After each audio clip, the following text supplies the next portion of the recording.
need to do something. Very good. All right, it is 5:31 and we call the meeting of the village trustees to order. First item on the agenda is consider agenda adjustments. Any adjustments? Yeah, I'd like to make two. I'd like to move item 7A, the annual meeting prep, to 3A, so we have Sarah with us. So right after the public comment. And then for item 8, we actually will have an executive session. It'll be section 313A1E and A1F, civil litigation and attorney-client privilege. Should be sure. All right. Next item is public comment. Anybody wants to comment over here? Okay. So then we're gonna go to 3A, which would be the annual meeting, 2026, Sarah Haskins. A little bunch of stuff. You wanna talk about your stuff first? Which stuff you wanna talk about? Maybe the budget first? Sure. Do they have it in their packet or no? Did you all get the budget? I don't remember what we did, didn't we give you? Yeah, it was in there. I think I'll just gotta scroll down 50 pages. Probably. Well, I think it's page 27. I think it's page 36, actually. 36, that is correct. 36 and 47. If that helps people. So this is a draft budget based on actuals from last year.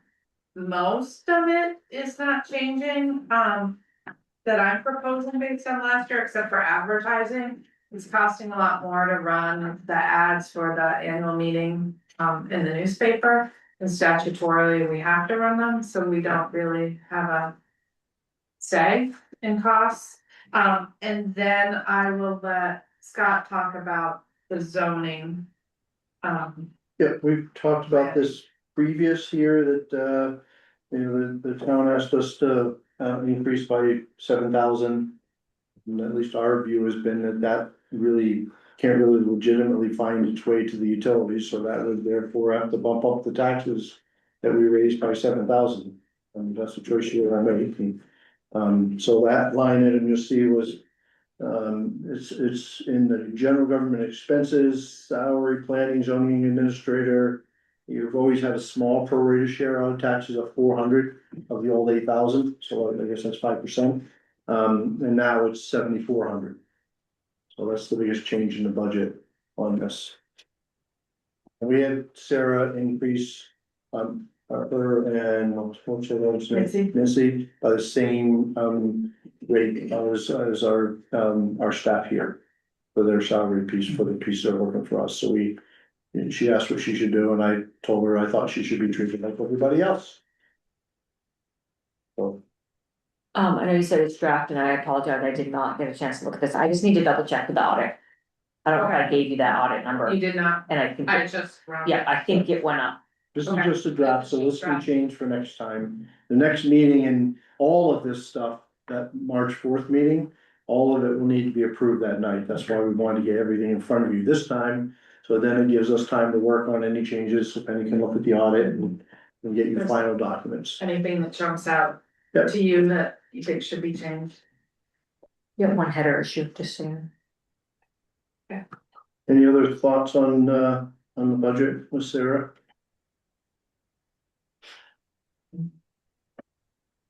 What else you got? And the other I have is the draft warning. That's a few pages before, it's probably for you, so I can't tell you, I'll put this together and just grab files.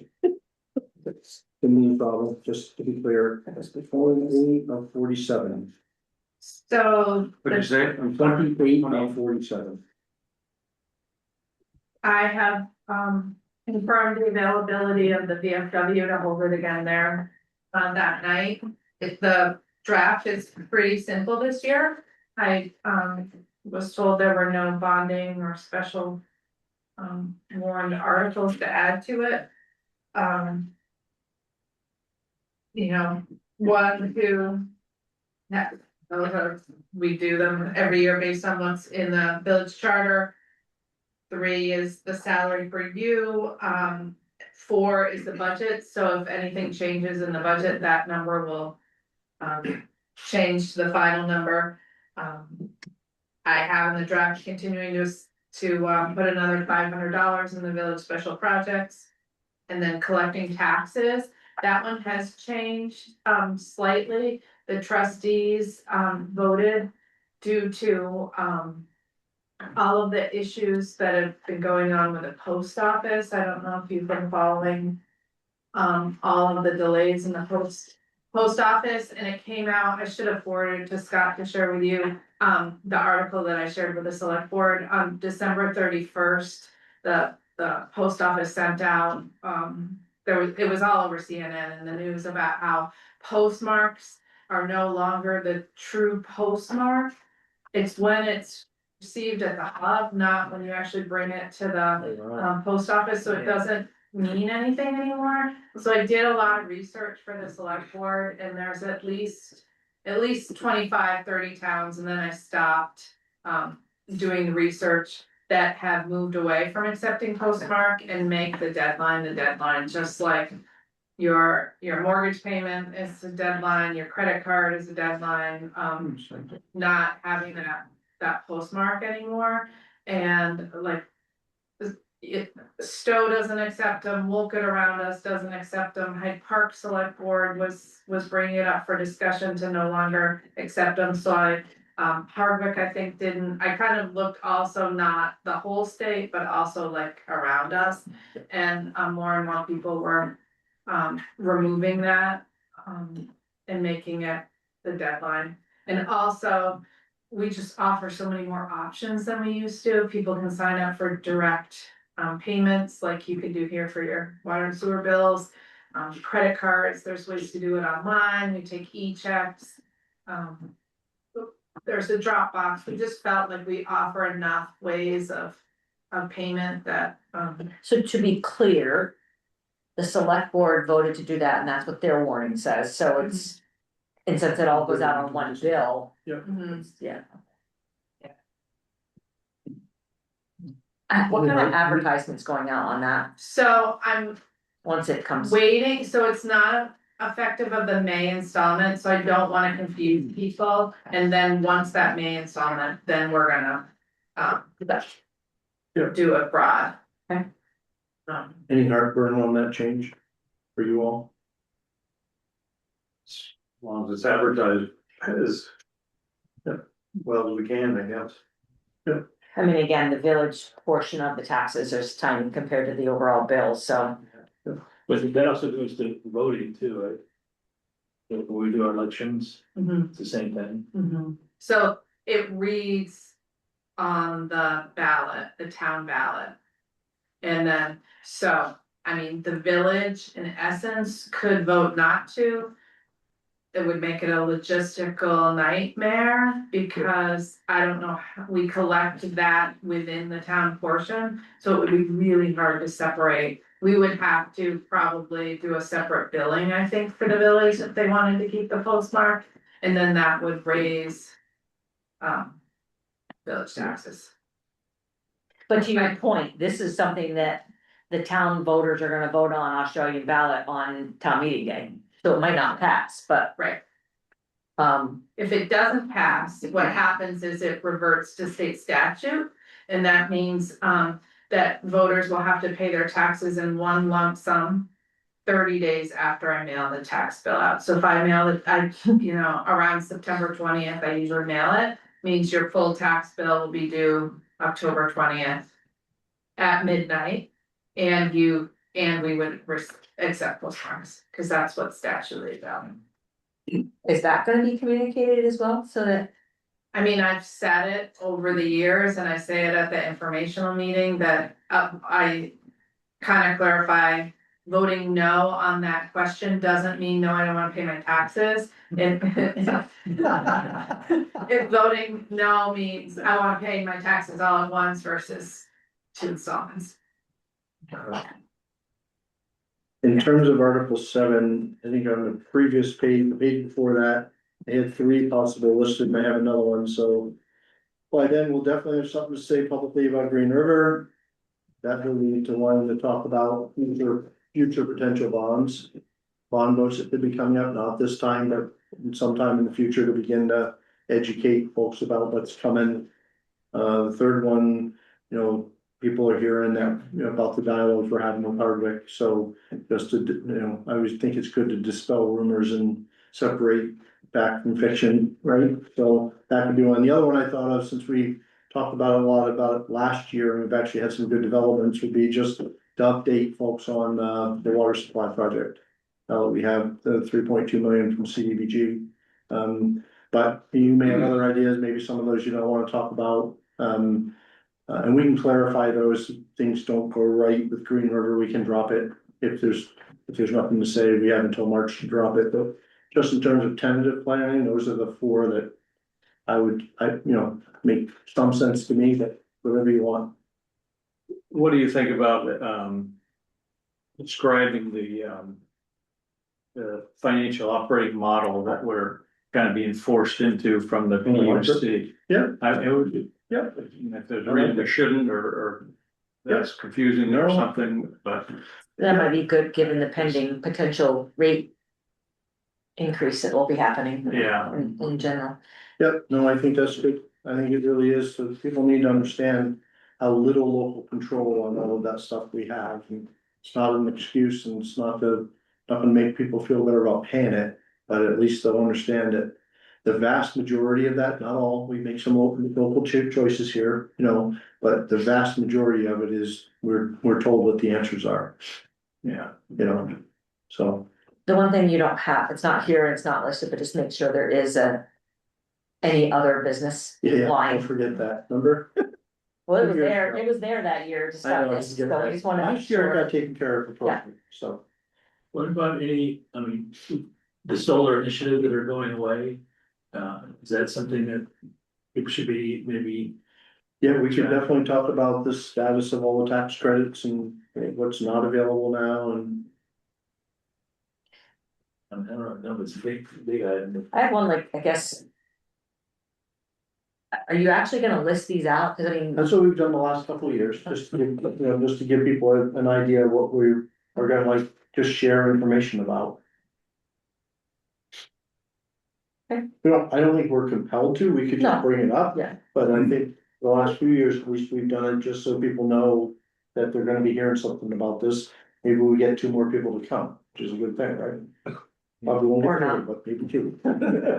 depends on which two people. But, you know, So Penny, are you suggesting a bullet point that says any other business? Either a bullet point or under, I mean, I guess it's technically part of. I just know that got missed one year and somebody wanted to talk and. Yep. So yes. Yep. It's something that we would, staff or whoever the moderators would then say, is there any other business to come before? And part of it might be speaking up if shop skips again, because. I was ready last year. Not to throw Chef under the bus, I love him, but at the community pie meeting day. It was in the thing for any other business and he's. And it was 2 years ago. That's why I think I wouldn't put it under this list of this kind of early thoughts, then I would I have would it make be it a as separate, hard. separate Article 8. So Okay. you can't miss it, if it's Article 8, you can't miss it. Yeah. Just to be blunt about it, like, it'd be pretty hard to close the meeting when you see Article 8 sitting right in front of it. And the other thing I would just, again, some people are a little shy and they just need a second to. And sometimes he's like, Take a beat. okay, boom, let's go, let's vote to adjourn, so. Okay. Good, if you come up with any other ideas like that, just send them our way. The other thing we're still looking for, Kevin's always good at gathering pictures. If there's things that if there's something that comes to your mind, that you might like to see a picture of in the annual report, you know, we may have it, and if we don't, we can certainly get it. So if you have thoughts on pictures, let us know. So he's always trying to include pictures to make it a more interesting document. I mean, Kevin has this treasure trove of them, but we have most things if somebody thinks they want them, and we're also good at coming up with them, but if you have something. I really like to include pictures of the village special projects if we have Yeah. them. And we or would take them. the Amy Wade fund, I Yeah. was thinking. Do we have the moss? The Mossing we can go take, I don't know if we took pictures of the new lights in Garland. I didn't take anything of those, I had a picture of the, Down yet? I think they're still up, I don't know, I don't take those down. The town does those, The lights? Oh, the, the Garland, I don't deal with okay, the Garland. lights in Garland was one whole thing, and then the lights themselves. There were The two lights and stuff are still up, Good. I got so many compliments on the light That's great. this year. I wanna see. they are very bright. They The are. only thing that I heard. Not negative, but there was a few streetlights that aren't working in town because the lights are bright enough that they won't let the streetlights go off. That's pretty funny. Which, Yeah. they don't really need to. Right near do they? Pleasant Street, there's a few that the eyes are just right that the snowflakes are bright enough, the streetlight won't come on. So do they need the street light if the No, snowflakes are ready it's to? lighting up the street. And then next, I would just say, I put a draft report in, read through it, send comments, send edits. If there's stuff you don't want in there, that's in there, because it's not just from me, it's from both of us, right? It's from the trustees and me. So, you know, I just took the first shot. Frankly, the team hasn't, Rusty had some time to look at it, but I don't think these two have had a chance to look through it yet. So I'm sure there'll be edits, but if there's stuff missing from your perspective, stuff you don't want in there, just tell me. Like, I don't, you probably figured out by now, I don't take any pride in authorship, I just write stuff down and hope it's close. I thought it sounded very, very good. One question on the money for the grant for the well. Yeah. Work, would it be worth mentioning that the help that LCPC Yeah, provided? yeah. Thank you.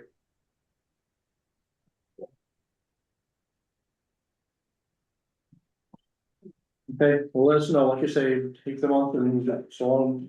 Give them a little bit of heads up before the next meeting, because you'll have to approve that, and then, the last piece is I sent you, neither of them are done, but I sent you two ideas for possible dedications, and, you know, I don't know that we're sold on either of them, and then in the report, I added, you know, a thanks to Todd for his time as town planner. There's a couple of people have said, should we do it, you know, should we dedicate the report to him? And he was here for 10 years, and usually the dedications are for longer standing than that, but I definitely thought we should thank him, but this is ultimately, dedication's your call. I don't really like either of them, to be honest, any of the ideas, because we don't have an obvious dedication this year. So I was just stumbling all over my doggone self, trying to come up with something to write, to even look at. But you don't have to decide tonight, it's just, you know, at some point we gotta land somewhere, so I don't know if you have preliminary thoughts or.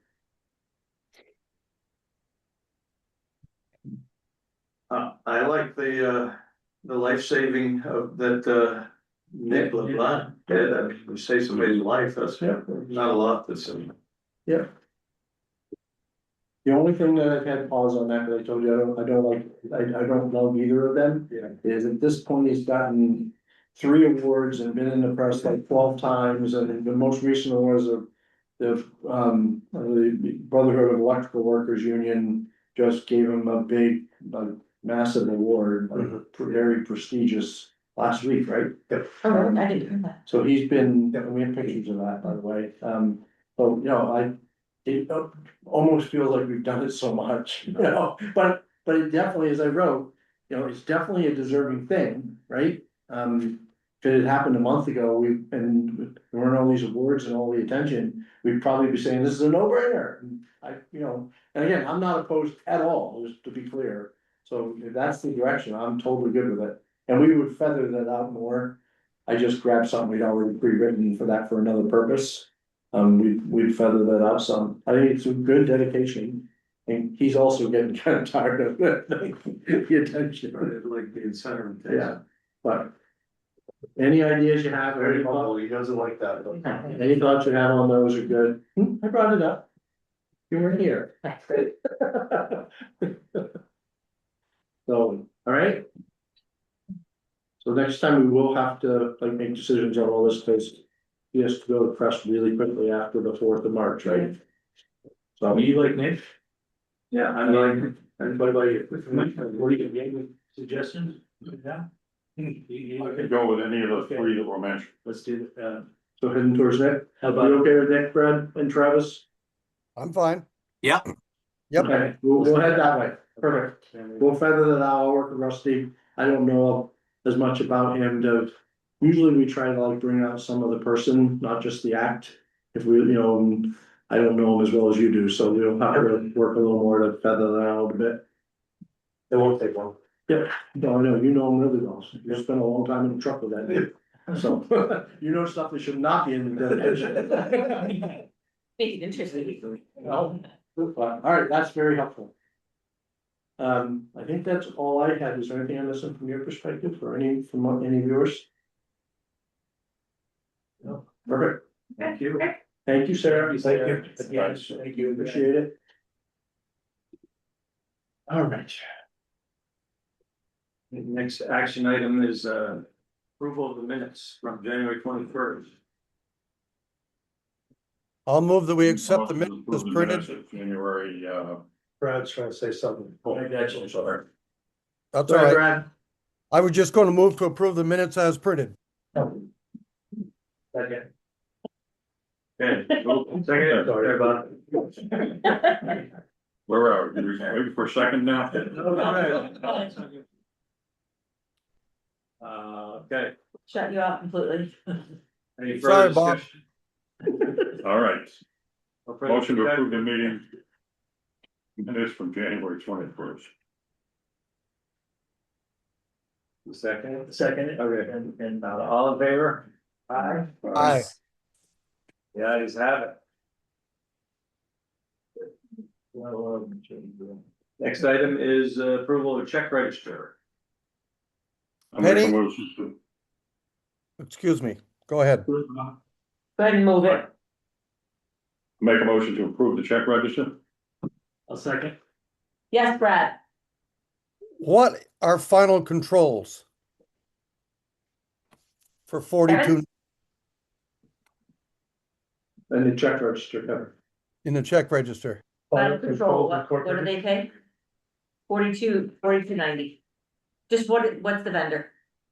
It's something of yours, I'm pretty sure. So many stuff in my head. I'll have to get back to you on that, Brad. Oh, It's that's okay. something That's to okay. do with either the wells or the hydro, Okay, that's fine. Thank you. I think. Brief blank, This is water. brief blank. You know, I almost went and looked for it. I didn't know off the top of my head, so I should have gone and looked. Oh, that's the spare, bearing for the gates out of Katie's Falls. Thank you, Kevin. It's still there. Anything else? Not for No me. further discussion? All right, all those in favor? Aye. The ayes have it, motion passes. Next item is the 2026 budgets and rates for water, sewer, and electric. Penny, you're on. Okay. She expected me to blather for a while, she didn't expect me to say no. So it looks like the first one in the budget packet is the water. So just to basically from the last draft to this one, we did add a proposed rate increase of 5%. There is this, What page are we on? oh, page 15 of 47. So sorry, there is a second column in, does show what that proposed 5% rate increase would look like. Going into effect April 1st. If you guys were to approve that, we would. Put a notice out to our customers, letting them know that on their April bills, they see that rate.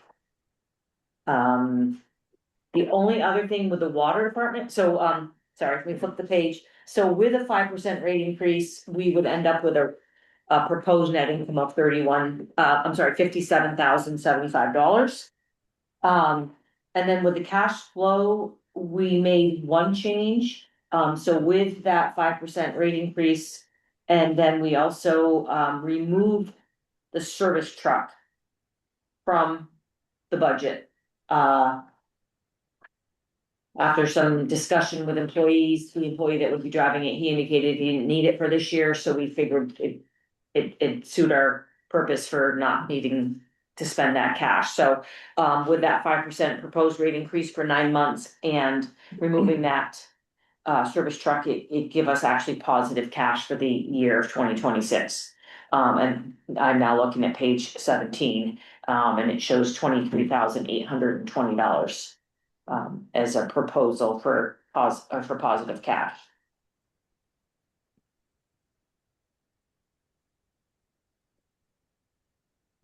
You wanna explain this thing? Yeah, I'm not sure that changed, but It did, but just. so on page 17, also, there's a couple items in purple. It is just a proposed loan or a proposed funding source is what I will call it, whether it's loan or grant or whatever it might be. So basically, all I did is put in the amount of expenditure and having offsetting revenue source or cash source for that, because we don't necessarily believe that we will be out of cash out of pocket, other than we might have to go out for some sort of interim bonding. But whether it's a loan or whether we're getting the money from the CDBG grant, we will have a funding source for that. It's whatever. Ultimately, we will get a grant, but we may need to take some, an interim construction loan. Well, based on what we're kind of hearing, there's a potential for 60 to 90-day turnaround. We need to cut the check to the vendor, whoever we use. They need to cash a check. I need to get copies, send it off to LCPC. They have to submit it to the CDBG group, and then it goes back. So yeah, we might need some interim financing. Other than that, other than removing that service truck, the capital expenditures that we had in place, I believe, are the same. The only other thing I think we might have added on here is, I think we talked about the fact, Kevin, is it 55? Our Mach 900i 10 or whatever they are, meters have to be replaced. Wasn't it 55? Price or number? No, the number of, the quantity of them. 66. So I think this budget draft does show that we are replacing 66 meters as it relates to the AMI project. And those are the meters that had the built-in AMI right in the meter. And because we thought that'd be pretty cool going forward, but then we found that the AMI project, we really needed MTU on the outside of the building, like our current one. So we will have to replace those when we move to the AMI. So I believe I added 25,000 in the budget for that. The capital budget. This says 45. No, but I added 25, Okay, thank you. because that's also for the other 2-inch. Thank you. Want to make sure. Yep. On the cash available, it says December 31, 26. Is that right? Yep, On the that's bottom, projected. it's projected. That's projected, yeah. So That's- 23,820 with the 5% rate increase.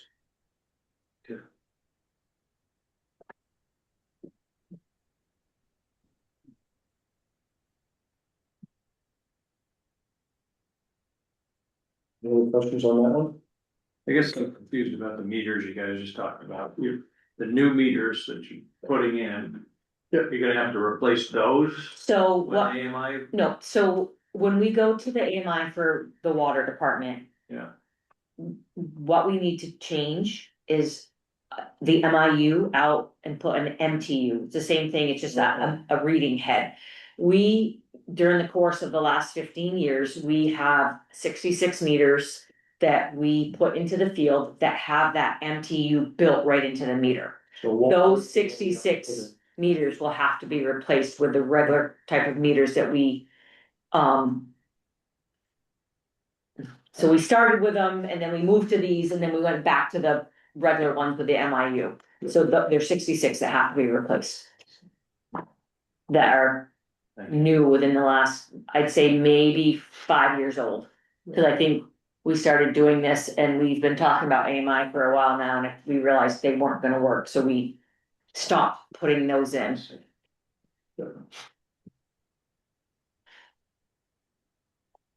We'll go to sewer. Any questions?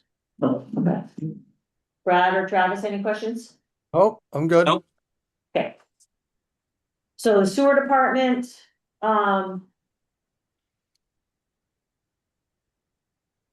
This budget is mostly the same, but we did, just kind of keep the continuity of moving the rates a little bit, because of inflation, I did add a column for a 2% rate increase on page 18 of 47.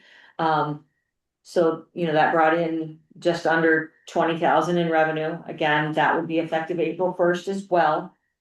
The only other difference on the sewer budget was after we discussed the billings that we're doing to Johnson for taking care of their sludge. I removed 18,500 out of, basically it was a credit. So I remove that credit, and I will be, proposing that we put that in some sort of reserve account for capital spending in the future, and I'm actually gonna be looking to do that for 2025 as well. I'll actually move those billings out.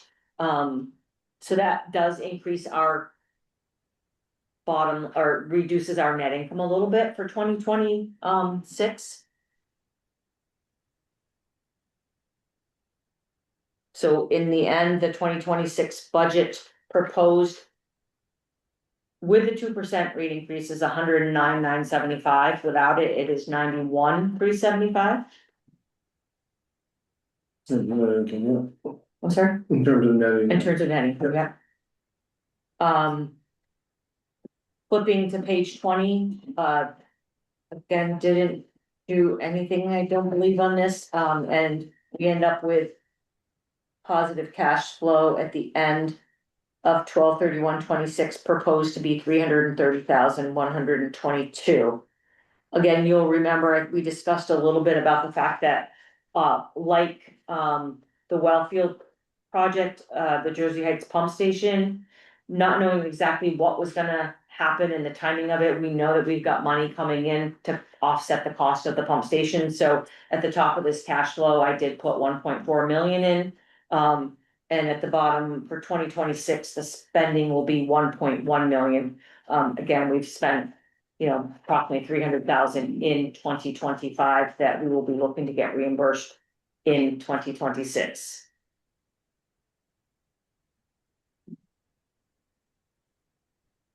How do we, probably something that I missed, but how do we justify a 2% rate increase when we have 330,000 left at the end of the year? So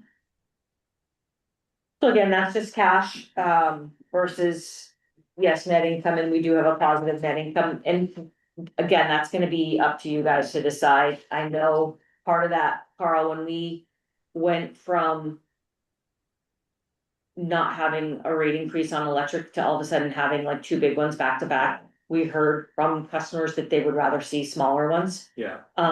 So that's, that, Prior planning, it's a handful of what Yeah. you think. and honestly, just to be, I mean, you may or may not have been here. No, I don't think you're on the board, like, almost 20 years ago when we had to put in like over 100 to 200% increases. Yeah. Scott and I discussed this, and as we get through to the electric one, we may say, no, we really don't want it, knowing that we kind of need the 5% on water, and we're gonna need something on electric, so we may say, we're fine for Yeah. sewer for one more year. I mean, What that's is that really, as a percentage? On wastewater is 2%. So we have a net revenue of 2%? Oh, sorry. Sorry. the net income versus the revenue. Yeah. We just have to add to that point, so it's with the rate increase, it's 4.7%. So our margin Yeah. is at 4%? Yeah, just under 5. So totally adjust. Without it, Travis, it's 3.3.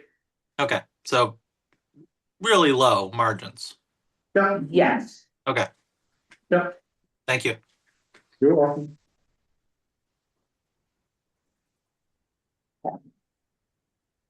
I'm Good question, thank you. Thank you. Yeah, any other questions on wastewater or water? Okay. Moving to electric, page 21. Similar to the other two utilities, there is another column on there for a proposed rate increase. Knowing the timing, and actually, we are slated to be in the rate case schedule to get started on that in March, to be able to file in May to be rates effective July 1. I have 8/1 on here because when rates are effective July 1, it's for usage in July 1. So our first billing, typically how we've done it is start in August. So there are just 5 months of this 9.75% rate increase built into this budget. With that, that gives us only a positive net income of 3,500, but again, it's for 5 months. So, putting that full year into effect would obviously give us more. The And it's change, worth just noting, while she's talking about this 9.75, we don't know what it'll be, right? Because we don't control the process. So what we've calculated here is what it will need to be to have a positive net income. net income. So that the state will pretty much, the state's process and then the state will tell us what it is. That will come to you when VEPSA has finished the analysis based on the state process. That will come to you for your support or not. Sometime in that March, April timeframe, whenever it is, in that window. And then we'll at least know what we're gonna file for. And then the state will do what they do, like they always do on these things, right? So this is really just to tell you what the requirement is to meet the program goals that we've designed, but really that is also to some extent what the state forces on it and what ISO New England forces on us with power supply costs. And so that 975, that's what that is. Correct, yeah. She asked to list it as a rate increase, that's what it would be, but we don't know what that would be. The last time I gave you a draft, but I didn't have the cash flow, but since the last draft, I allocated more of Scott's time out of expenses because of his time at Hardwick and Hyde Park. I increased the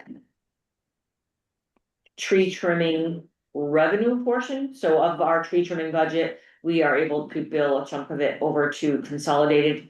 Rusty let me know what the actual was for 2025 and indicated that 26 should be similar, so it's maybe $20,000 that I added. And then the other thing I did was move some time around because when we start doing some AMI work, we will be able to well, that time will go into a capital project, so it won't hit the income statement. And then in general, I just kind of tweaked not the total payroll budget, but just where it goes, because there's buckets for the payroll, whether it goes to expense or capital or accounts receivable. So I just tweaked that budget a little bit to make it more in line with what is proposed for work. And then the only other small piece, whenever I play with revenue, there's a little bit of work with the taxes. So we have to pay taxes based on how much revenue we get. So on page 22 of 47 under tax expense, the public service board tax and the gross receipts tax changed slightly just to increase because we will owe a little more. And again, that's, as you can see, without any type of rate increase, we have a net loss of almost 380,000 budgeted.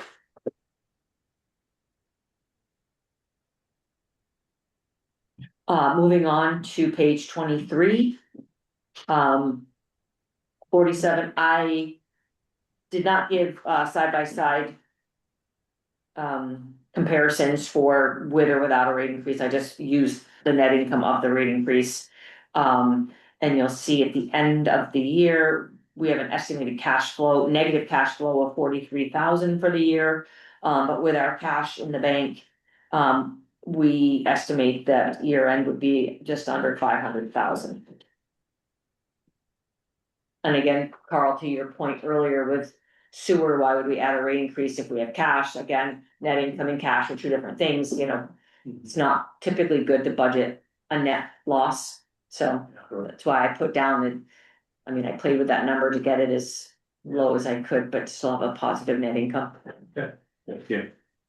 So one other thing I would just offer, and again, nobody really knows if they're all in the same boat as us, but the type of number in here, for what the requirement is for increased funding. They're mostly similar with everybody, all the other utilities, at least the munis. Here are numbers like 8 and 10 and 12 and 13. And then, of course, Hyde Park's gonna be different. That's gonna be a very large one for the reasons that you know. There's another one that, who I won't name because I don't know that it's public, but they're talking about a 50% rate increase, 50. We've got some extenuating circumstances, so, but I'm not hearing of anybody that's saying I can do it with 2 or 3% this year. So, the small solace, but we're not an outlier. And then the other thing I would just say is, if this went in as penny projected, our customers would still be paying, less than like all but 10% of the state for all customers. So 90% of all customers in Vermont still be paying more than us to put it another way. Yeah. So again, doesn't help when your bill goes up, not justification, just understanding, right? Context, and what it's worth. The other thing I wanted to mention, is the one thing this does include is interim financing of $1,080,000. So I didn't leave my colors on here, but we went through as a group, Scott, Trustee, Kevin and I, and looked at what assets or what projected capital expenditures, could be financed and should be financed versus just paying cash for, or also we are proposing to use the vehicle replacement funds for a couple of vehicles we have proposed. And in the next 2 pages, we will be going over the proposed capital expenditures. So if you want to take a look at that. And those are all things you've seen many, many times, but we, What is a Rickerson pole? Rickerson's pole, it's referenced as Rickerson's pole, it's down on Rickerson's Flats. In 2024, that brook washed out the pole, the side of the pole. Okay, it's a. That's that transmission pole that we've been, yes. No technical term. so we got, Yeah, basically, no. so what happened there, we got a settlement from FEMA. A certain amount of money that Penny can probably tell you in Phil and there, but it's a very. Like 50,000. But it's a complicated, it's really difficult to get to, getting the permits to go out and get to it.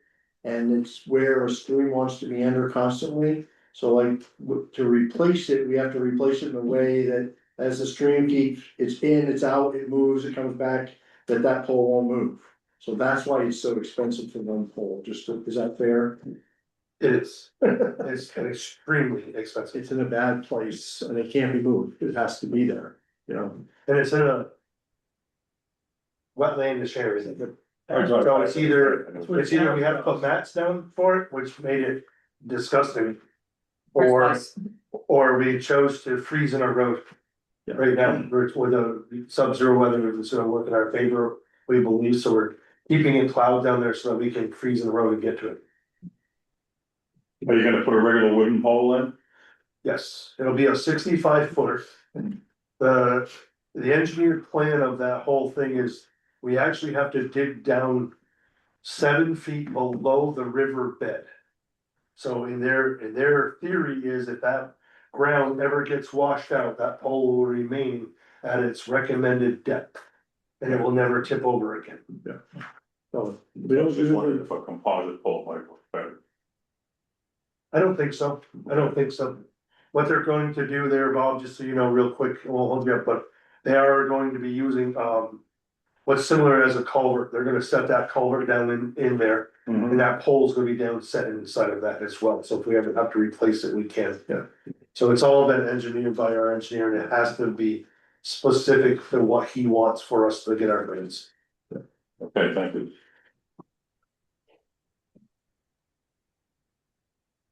Any questions on the budgets? Penny, may I have a question? Yeah. Why doesn't the Green River Fund generate any interest from one year to another? Or does it? You know, it actually does, I mean, you make a good point, there is, interest income built into the. Budget itself on page 22 under interest and dividends, good catch, I just didn't note that in that bottom section on the cash flow. Okay, thank you, Penny. And so, yeah, I can get you that number, No, that's again. fine, that's fine. I just, Well, yeah, no, I mean, it's good to have, just to have it, and then, you know, again, if we choose to take more money out over the next year, the year after, this year, next year, whatever, you know, it will be there, and yeah, we do generate income. thank you. The other thing in the budget, which we've been doing the last few years, but we ask for every time, is, in the electric budget, we've included using the transco dividends as part of operating cash, which the state has been very clear with us, it is. They have a very firm position that, you know, at the minute transco dividends show up here, it's the same as ratepayer money that we receive and it's supposed to be used, so. But that, there's a previous trustees had made a very clear requirement that to use any of it requires permission from the trustees. So one of the 5 motions that you'll see actually speaks to that. So before we got there, I wanted to make sure you knew that Penny has included that in the budget to make it work. To use those funds. To use those funds. So I just wanted to be transparent about that with you before we get to the motions. Did I say that right? Yes, and to Scott's point, you know. And I don't know if it's like set in stone now, or if it's clearly something you guys can do to basically say, going forward, we always want to use. I'll leave that up to you, that's something I have to research I'm not sure that I'm pretty sure you guys can make that change just with the blanket And statement. if we did something otherwise, according to the state, we'd be doing something wrong. If they saw it when they were reviewing the rate case, they would say they would reduce the rate case because we were stashing money, from their perspective. Well, I'll just, Go ahead. what I will tell you is, we've had that fund forever. And we've been funding it with transco dividends forever, up until the last 4 or 5 years when we've needed the cash. And why we've gotten away with it, I don't know, and I've always held my breath every time that they're not gonna make us spend it down. So we've spent it down some, and I think moving forward, you know, if we continue to do this, in a different world where we're not under scrutiny as much, we might get away with it, but yeah, I think to Scott's point, I'm not sure that we would get away with it the way we have been. So operationally, it'd be better if we didn't have that set up the way we do now. Correct, and we For haven't you. set it up that way the last Yeah. number of years, cause we've needed that cash, and it's about at least $400,000 to $500,000. Like, we get a check for like 111, 112 a quarter, something like that. And if you're open to that, Penny will do the research, because she said she has to research the origins to make sure that you can make that change tonight. One of the motion is just that you recognize that it's being used in this budget. And we wouldn't ask you to go further than that because I don't think she's ready for that question. I just realized we need one more motion, I have a note about that. the sludge, or the Johnson. Captain. I don't know, I have to go on about vehicle reserve. Oh, yep, no, there's one more, just setting up, Right, so there are 7 motions. So there's the 5 that But- were in the memo, just to name them. yep, And then the next one, which we'll give you when you get to it, when you're ready, is that this budget also, the 2 vehicles being. 1 or 2 vehicles, the vehicles being purchased are gonna utilize money from the reserve fund we have for vehicles, so you have to authorize that. And Penny can give you those numbers when we get there. And then the last one is, she talked about in the wastewater, that we want to establish, we talked about this at the last meeting, a reserve fund for the repairs of the sludge press. And so we want to take the profits, if you will, working with, from pressing the Johnson sludge and put it in a reserve fund, since we're we're narrowing the life of that piece of equipment by doing it. So put that piece of money away so that it lowers the cost of the repairs when we get to it. And she's done the calculation of how much of that bill, she worked with our contractor on that, and so if you want more information on that, she can talk about that too. So there'll actually be 7. Unless you don't wanna do the wastewater rate increase, in which case it'd be 6. But before we get there, I would like to turn to page 24 and 25. And 26. And this is just the capital budget that, as Scott said, you've seen probably a number of times. 4 times a year. For the purpose of the cash flows, at least on the electric, I kind of summarized them by category. But again, the electric is 1.6 million. On page 24. There is, the very bottom, it's the vehicle replacement, there is a pickup for 31,000 and a dump truck for 72,000. That makes up $103,000 that I would like to take out of the vehicle replacement fund. So that would be that 7th motion. Of this, again, this is 1.6 million. 103 vehicle replacement, a little over $1 million in a line of credit. And then 448 would be coming out of like operating cash. And that's mostly like the pole, what are some examples of what we're use operating cash for capital? Instead of there are things that we do every year usually. That, like, in like the underground locator, pole testing, Some of those things. The smaller things. the smaller things and things that like have a shorter life, like the air handling in the garage. Yeah. There's, the miscellaneous type of capital. We usually put 100 grand in the budget.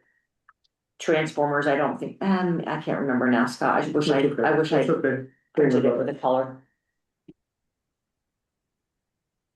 Cybersecurity, I don't see a number there, or that because there's no proposed or nothing you see. We need the next step of analysis, from that study. Actually, there was a fairly robust discussion about this at the, reps meeting today.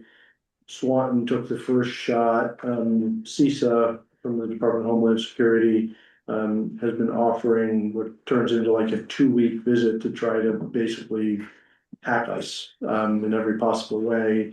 And I was about to sign up for it when I heard Swanton had, so I decided to let them be the guinea pigs and see what they hear and which turned out to be a good thing, because apparently it was a pretty intense 2 weeks.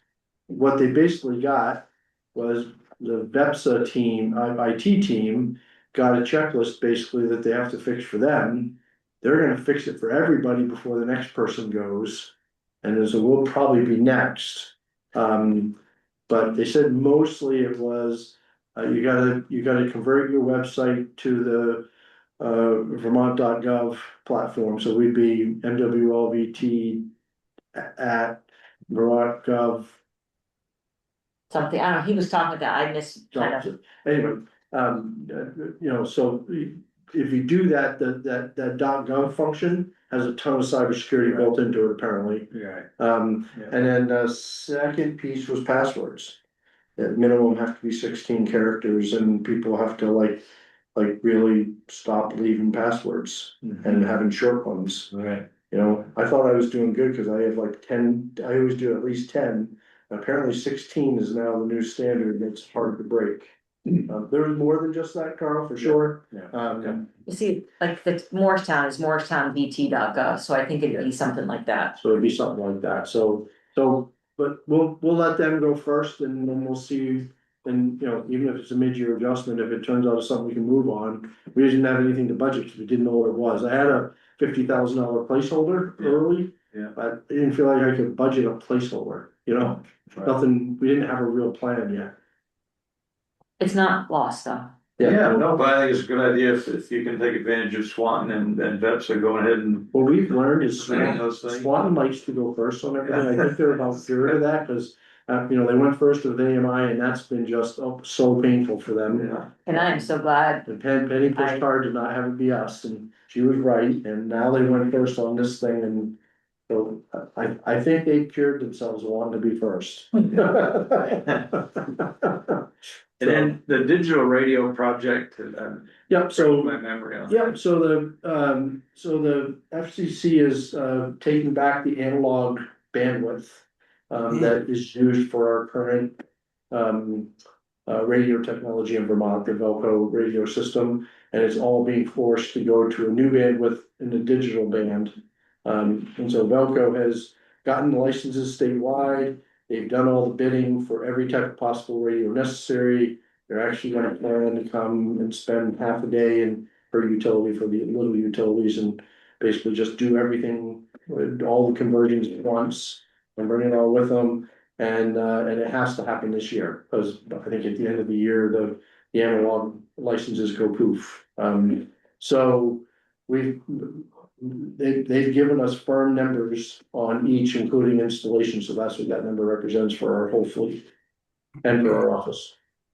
And I think we even added radios for like down to Wellhouse and at the plants as well. I think in the end, we did add those radios, I recall, but we don't have them now for better communication.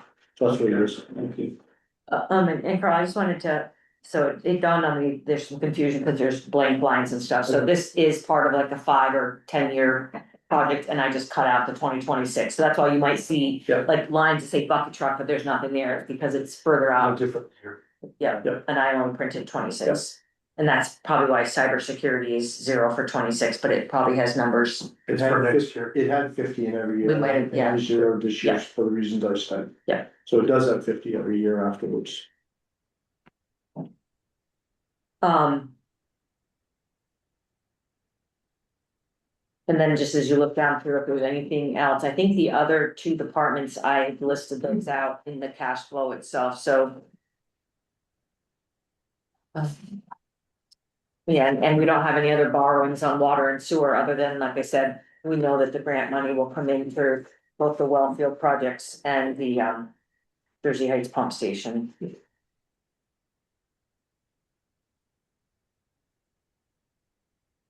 So if you're ready, the 5 motions we proposed are on page 14.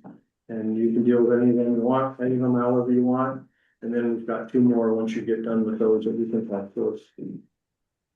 But then if you're not ready, if you have questions, keep going. I just wanted to point you towards the book for you. Scott, may I ask one quick question? Sure.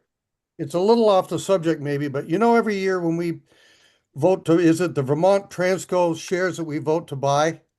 Yep. And you said, I believe, a couple months ago that there was one of the utilities that wasn't taking all of theirs and you were going to put in a bid to buy them. Did we get them? We have not heard yet.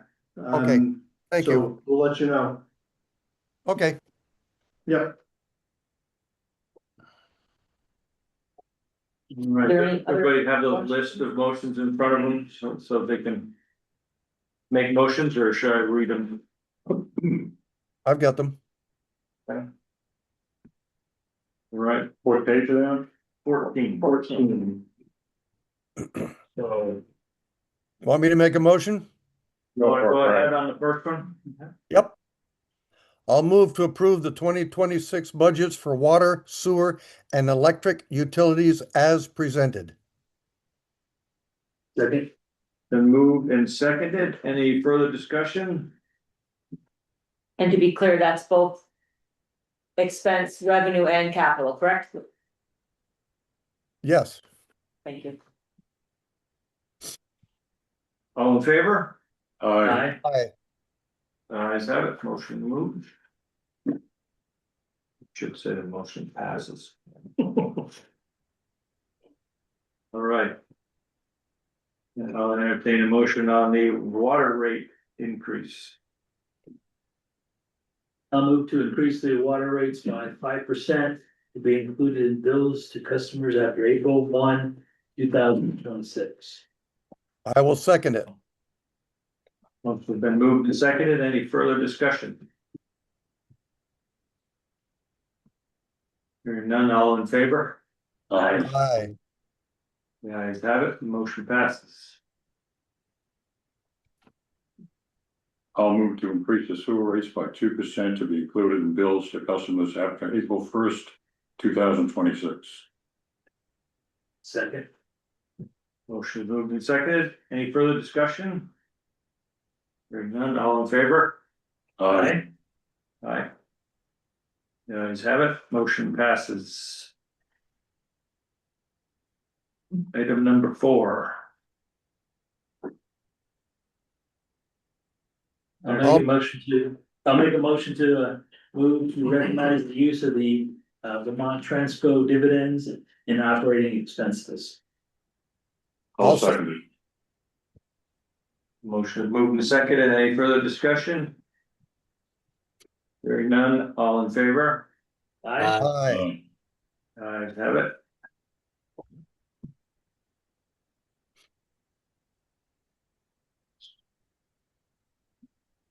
Item number 5. Anyone? Move to authorize staff to engage with VESPA to develop a rate case for the electric utility. I'll second it. Motion moved and seconded, any further discussion? Hearing none, all in favor? Aye. Aye. The next one, Have it. I think would be, I think Penny said the number was 103,000.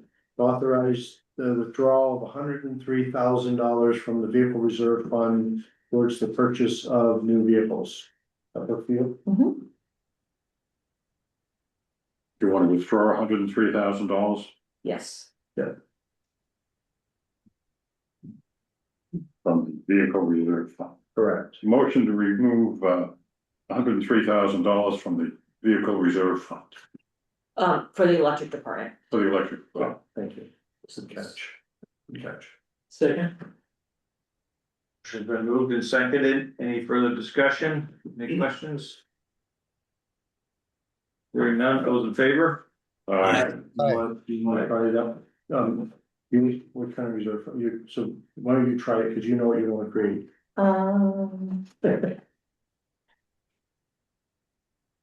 Move to authorize staff to create a reserve fund for the sewer department to cover future sludge capital costs. Totally do it. Does that sound right? We can totally do Well, sludge something, right? Sludge capital for it. established by funds from. Established by funds from use of funds from Johnson. Village of Johnson. I don't know if it's a sludge press, it's a centrifuge, I believe is what it's actually called, but. Do I need to repeat that? I don't think I can, but. So it's recorded, right? Good. And say so moved and in a second. Who said? Second. Who moved it? Bob seconded it, who moved it? Yeah. Any further discussion on that? Thank you. Yeah, all right. All those in favor? Aye. Aye. Aye. Thank you very much. Thank you. Like tripping over your. Okay. Yes, thank you.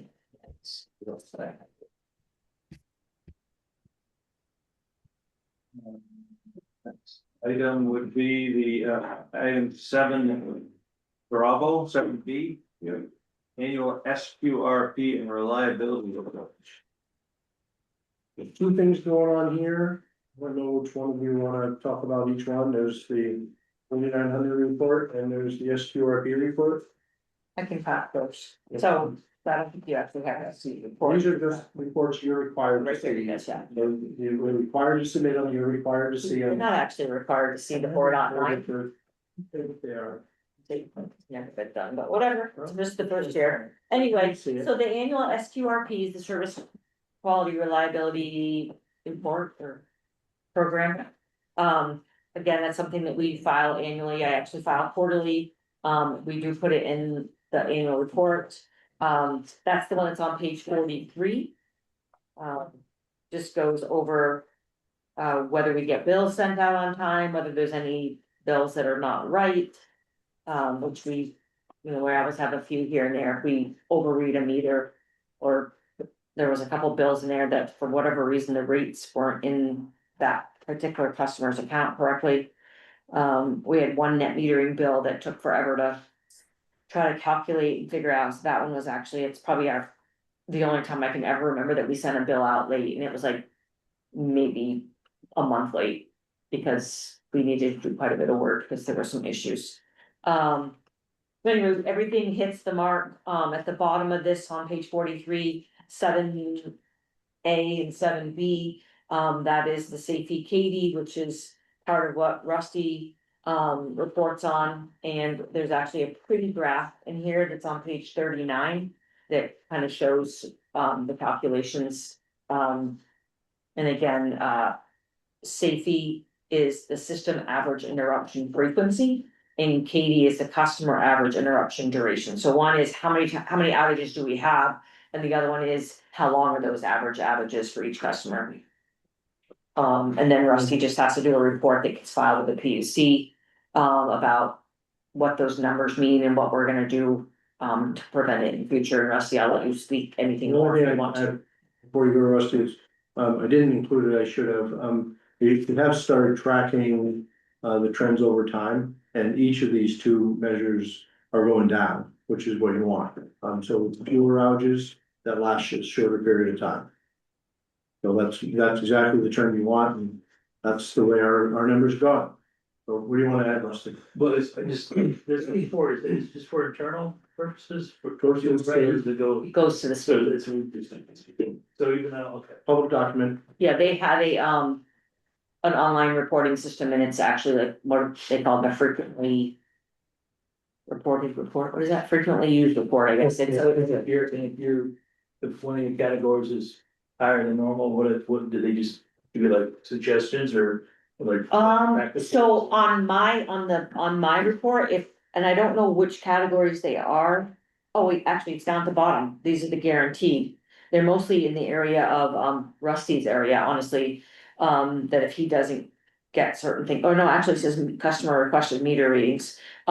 So if we don't do certain things, we have a service guarantee and we're supposed to pay, I think, customers money.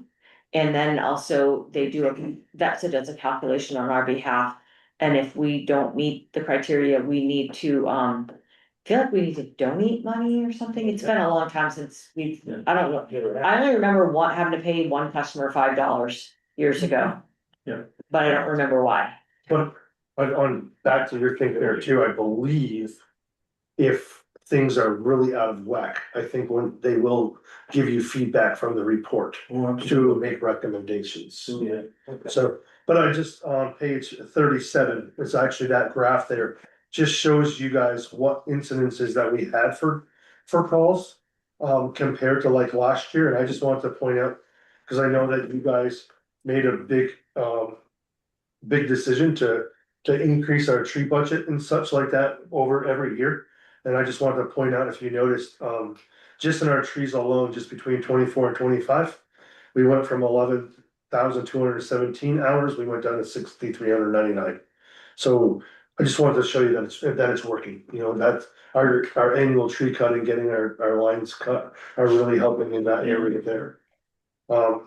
Just the equipment failure, we're having a lot of Morrisville, a lot of municipalities, I'll just put it that way. In the past, I've always chose to purchase rebuilt transformers and such, and we're really seeing a lot of those fail. This year, Scott and I we're looking at the purchase of brand new ones versus the rebuilds, and they were so minimal that we have decided to start purchasing the new ones, so we get better reliability and service out of those transformers. Much longer life too. And a longer life out of those transformers too, so. Is there good, supplies that come in, that we're still short on? They're turning out for us to be very, very, very minute time. Within a month, I can have a transfer. Small stuff is very short. You get to the really big ones, and then you're gonna wait a while. Oh, even the really big ones, I mean, I'm talking to 750 kVA for Hyde Park, I had here in 3 weeks. So the turnaround times for them are quite small. Do you think some of the transformer failures is caused by people upgrading to heat pumps and That is, if all you, these other new loads you don't know anything about until the transformer? yep, and if you read on page 38, Bob, I actually put that in my equipment failure. And it is due to overload, I think some of them are due to overloading that we don't know what customers are doing out there. So they could be overloading those transformers. I'm not saying that is the absolute reason, but I know there is a lot of places that people are putting in car chargers that we don't know about, and that is going to start overloading some transformers and get some equipment failure for sure. What can we do to help you with the animal line item? Curious what that is. Is that birds or? One more. Animals are, when it comes into animals, a lot of times it's birds and squirrels for the most part. Anytime at all that we get a squirrel call, we call squirrel call on a transformer. If that transformer does not have a squirrel guard that's being put on them to prevent them. There is a few of them that we've had. One of the outages there was right in the village down on. What's the street right behind the pizza place? Main Street. Oh, Union Street? Is that Union? Anyways, we had a big old gray squirrel get up into some 3-phase wiring and that such that we just can't protect that. So once in a great while you get them, we can't do it, but anytime at all that we can prevent this, we're on it, putting squirrel guards, covers and such on there to try to prevent those and get those numbers down. Just curious, what? Can you get rid of that groundhog down in Pennsylvania?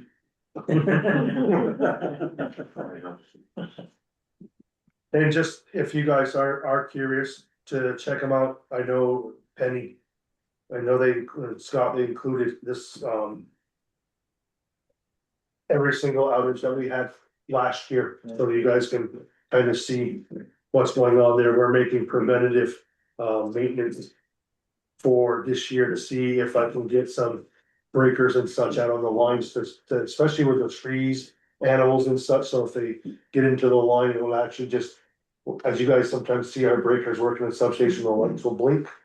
I'm gonna work with some of our resilient money and such to try to put some breakers out on the line to eliminate some of these calls to try to get those numbers down as well. Good.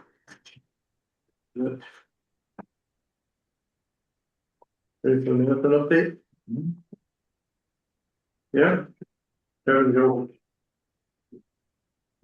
Nothing really exciting on water, sewer, hydro front, but we did get the RFQ for QBS for all the well field work on the Vermont bid work site, so we've gotten some interest from who is that Penny Ray Patterson? No? Ray Pierce. And Firm. that just went out on Friday, so Yeah. we got till February 20th. Yeah. But that's qualification based selection, so usually when you're using federal money, you don't get to get price quotes, you have to evaluate qualifications and then whoever's most qualified, you try to have a contract negotiated with them and see if you can come to terms, so if you're gonna have federal money, you pretty much have to use this model. So it always leaves a bad taste locally, because it's like, well, wait a minute, why didn't you hire the lowest bidder? Well, we don't know who the lowest bidder is, because we're not allowed to ask. Right, but if you want the federal money, if you want the free money, you gotta follow the rules, right? So it sometimes leaves a bad taste in people's mouth. It did in the Jersey Heights pump station thing, you'll recall. In that selection process, it was the same thing. This is the same process we have to follow. So, just so you're aware. What else, do you have anything else you want to raise? Nothing major, if you guys have any questions. How about you, Trustee? Just got some dig saves, or believe it or not, some of those are coming in, some inventory, been helping with the meter reading through the cold spell season. I put log loaders, but it should be data loggers. We've been really dealing with our brand new data loggers in the Hyde Park area to help them balance their system out there before we get this new get their transformer. Repaired and stuff for them. We had a couple trouble calls, Pinewood Estates, Joe Spawn Road.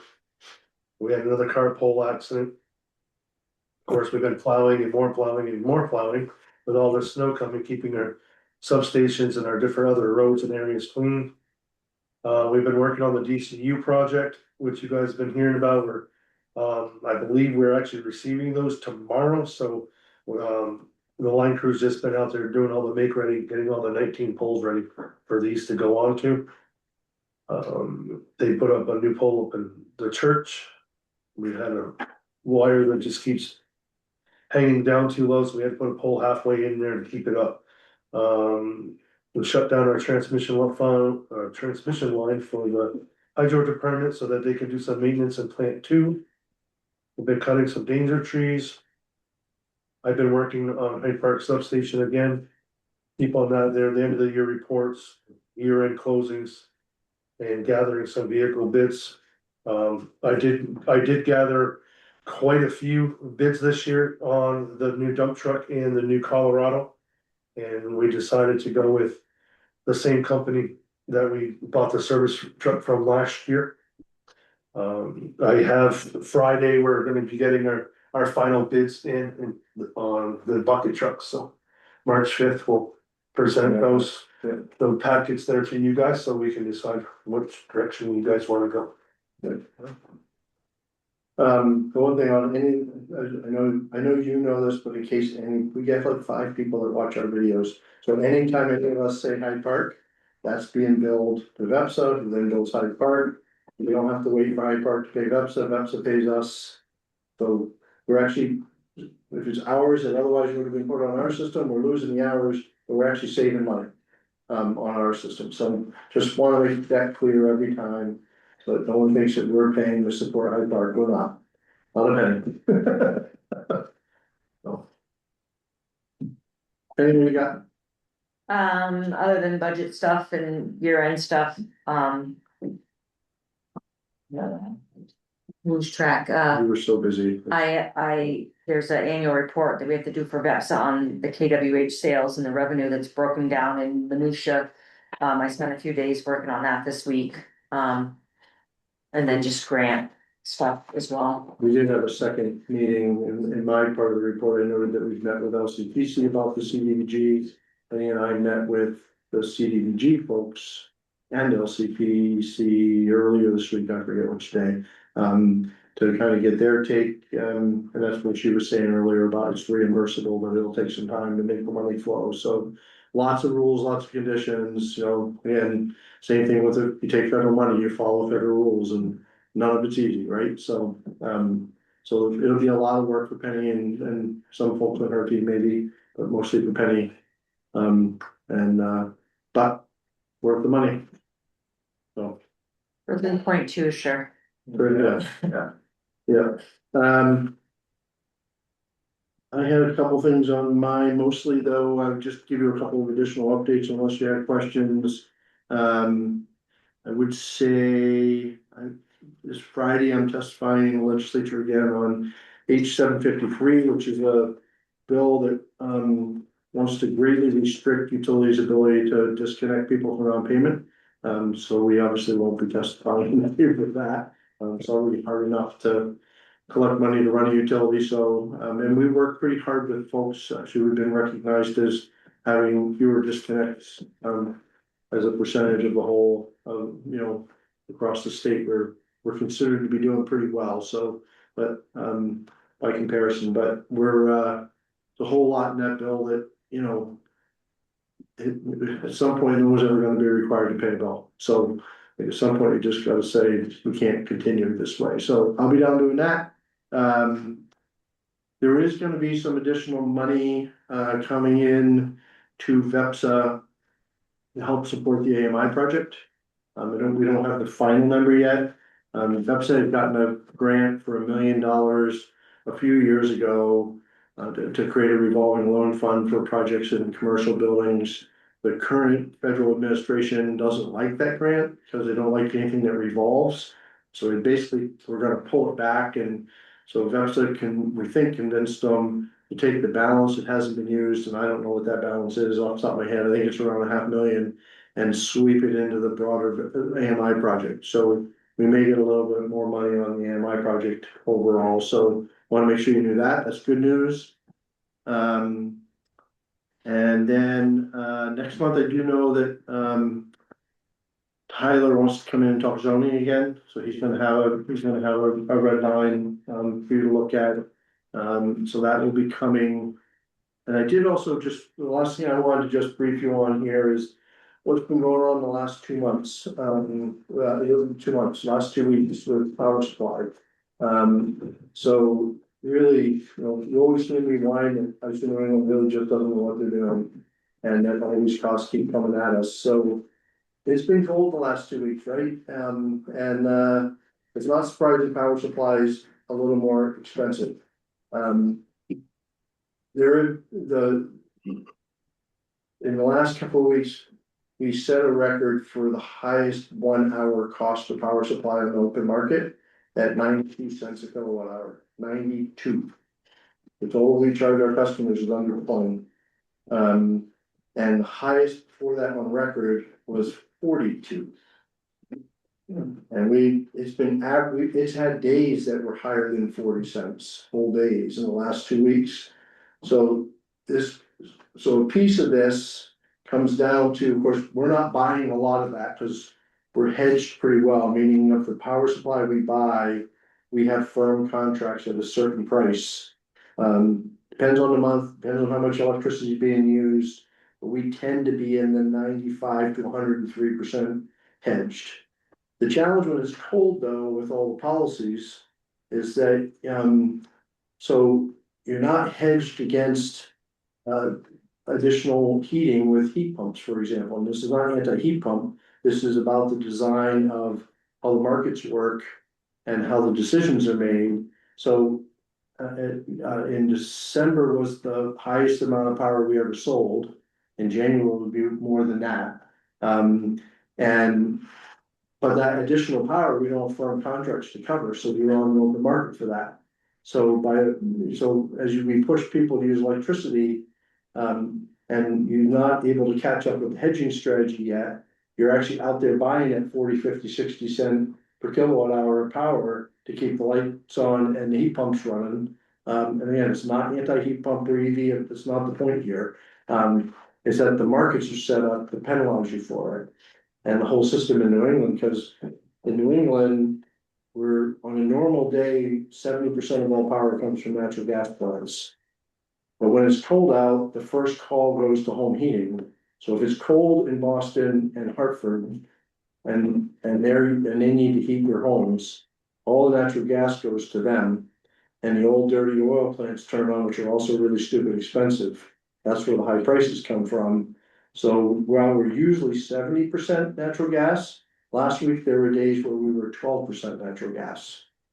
And the rest was all oil that was being old oil, dirty, not efficient plants turning online. And it's just, they haven't kept up with the system. And then there's this brand new thing they came up with at ISO New England, which they always come up with these weird market mechanisms. It's called day ahead price. They've changed the name of it 4 times. I can't tell you what the current name is. Daisy? No, that's what it was at the beginning. They changed it again. But basically it's a day ahead where you have to bid in the markets to be able to assure that you will have a place in the spot market. And that you get no power supply for that. That's just to have a place in line. That actually, in the last 2 weeks, has cost 2.5 cents a kilowatt hour just to have a place in line. It's not really technically that, but it's the best way I can describe it. Like you get a place in line for 2.5 cents kilowatt hour to make sure that they have enough availability, so they can see how much they have to have available. So you pay for the right to be in line. So there's nothing we can do about this. It will mean she is going to be really tight on cash when those bills start rolling in. And so you just need to be aware that we'll be pushing hard on, the lines, current expense notes, whatever we call them here. So we'll be tight on cash and we'll probably be a little bit behind on VEPSA. VEPSA acknowledged today everybody's gonna be behind. The good news is that we buy our power through VEPSA. And this, I don't mean to be an advertisement for VEPSA here, but since I'm living the Hyde Park experience, which was not until today a VEPSA member, because they rejoined today. In their case, like everybody that's not in VEPSA, the Hyde Park is a direct ISO market participant. And so that means that they have to pay their power supply bill twice a week. We pay it once a month, so we have the benefit of kind of timing things. It also means that they have to put financial security in place to ensure that their next bill is gonna be able to be paid. So just for little tiny Hyde Park, in the last 4 days, they had 225,000 cash sitting in a bank in BlackRock that ISO New England controlled. And the last 4 days, that went from 225 to 325. So they lost 100,000 in cash at 1,400 customers, not 5,000. So we probably have something like $1 million sitting down there for a direct participant. In VEPSA land, VEPSA does all that. They have all the sureties and you know, it's all in those rates that we pay them, right? So it's not free. I'm not saying we pay nothing, but we don't have to deal with any of that, thank goodness. So it's just a huge benefit from my perspective, and even more so now that I see how the other side lives, and it's not a pretty life, for sure. So, and nothing for you to do with that one, and I'm not trying to be scary, but when I constantly harp on, you know, that it's not that there aren't any local decisions we make that drive these rate increases. We negotiated a union contract and it has a, you know, employees are making more money this year. We made those choices, right? Because we need our employees. But compared to these sort of decision-making tools that all happen down in Massachusetts, that we have no control over, we just pay the bills. You know, that's what drives this thing. So I don't need to beat it to death. We probably talked about this for over an hour at the VEPSA board meeting, because people are like pretty haired up. You know, like, how are you supposed to like pay for all this, you know? So. That's the last piece on my report for you. All right, and you said we need to go into executive session. Yep, and it is Written down. maybe somewhere. So I'm not if we say Hey. It is. Scott, I have to go in a couple minutes. Yep. So if you have an action item for me, we could, Nope, no action item. okay, If you can hang on for 2 minutes, I'll give Yeah. you some good news. okay, So great. it's 313A1 E and F, civil litigation attorney-client privilege. Motion to go into executive session. Second. It's 59. All in favor? Bye. Don't go anywhere, he has stuff recording. Yeah, I know. Thank you for reminding me. Out of executive session at 7:06. Keep on saying 19.